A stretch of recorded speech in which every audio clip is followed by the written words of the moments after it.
Thank you, Conrad. And if you've ever broken a bone or had other aches and pains, you may have been sent to radiology by your doctor. Yes, and here to help us learn more about the radiology department is our very own nurse, Christina Paris. So thank you so much for coming in today. Hey, glad to be here. It was actually my friend Jeff who asked me about this, and so I thought, oh, it might be a good thing to share with others. Yes, well, I've definitely had many of my fair share of visits to the radiology department, but you know, because there's more than just x-rays, so besides x-rays, what can they do in the radiology department?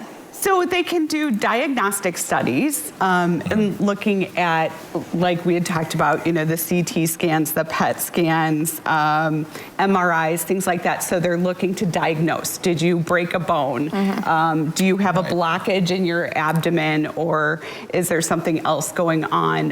And so they can look at that. There's also interventional radiology, and that's a part of radiology where they can do actual interventions. You know, they can do procedures. Sometimes when people have too much fluid in their belly, they can go in. Maybe if you need a special tube for feeding, they'll put that in. If you need a biopsy, they will do that in interventional radiology, and even the oncology. So when you're getting the radioactive, you know, you're getting, why am I losing my train of thought on that? You know, you have chemotherapy and radiation, that's it, radiation therapy. So they can do that as well. Gosh, they can do a lot of things. They can. And so a radiologist is an MD who goes to additional schooling for, to specialize in radiology. So they go through extra schooling to learn that. Then you have radiology techs. They're people who go from school to 1 to 4 years of school. So it's quite in-depth as well.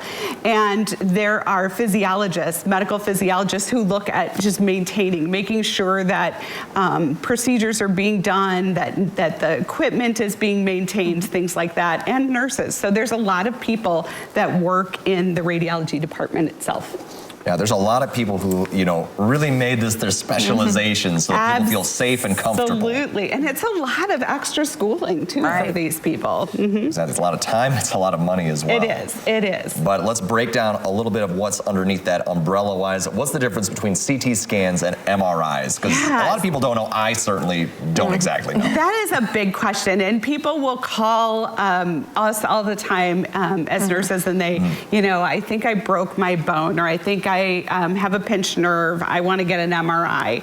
And so there are two different things. There's the CT scans and the MRIs. So CT scans are really, they're just x-rays. They're just hundreds of x-rays that just slice through, and so they can get a better look at than just a single x-ray of a bone. So they can really kind of see.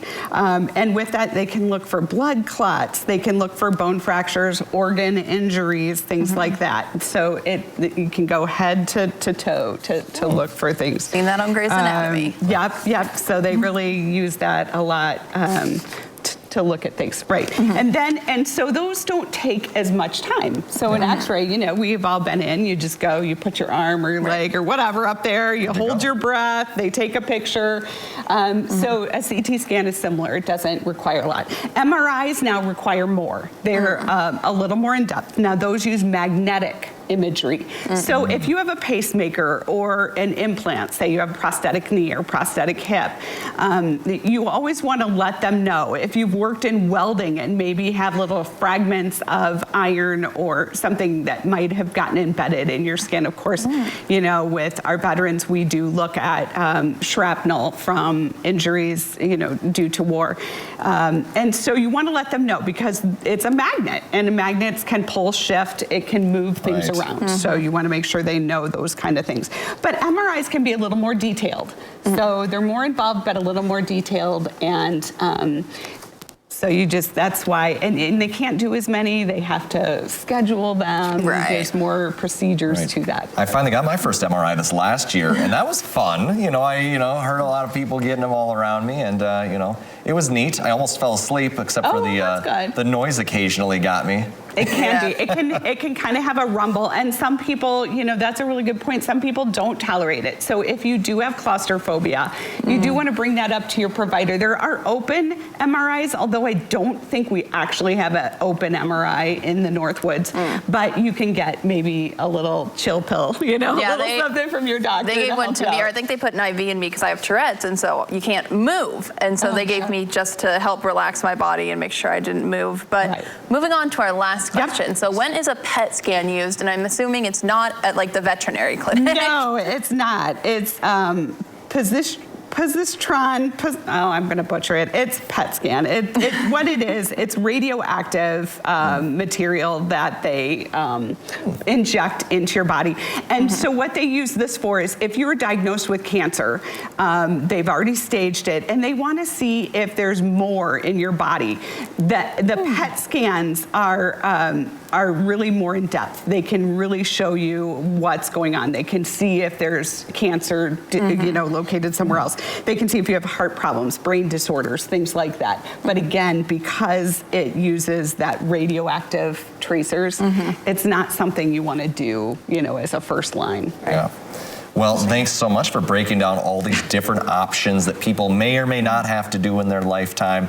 But it's certainly good to just know a little bit more about it. Right, absolutely. There's a lot more. Yes, so there's probably many more scans, but for now, thank you so much for coming in. And coming up, we have What's Trending, including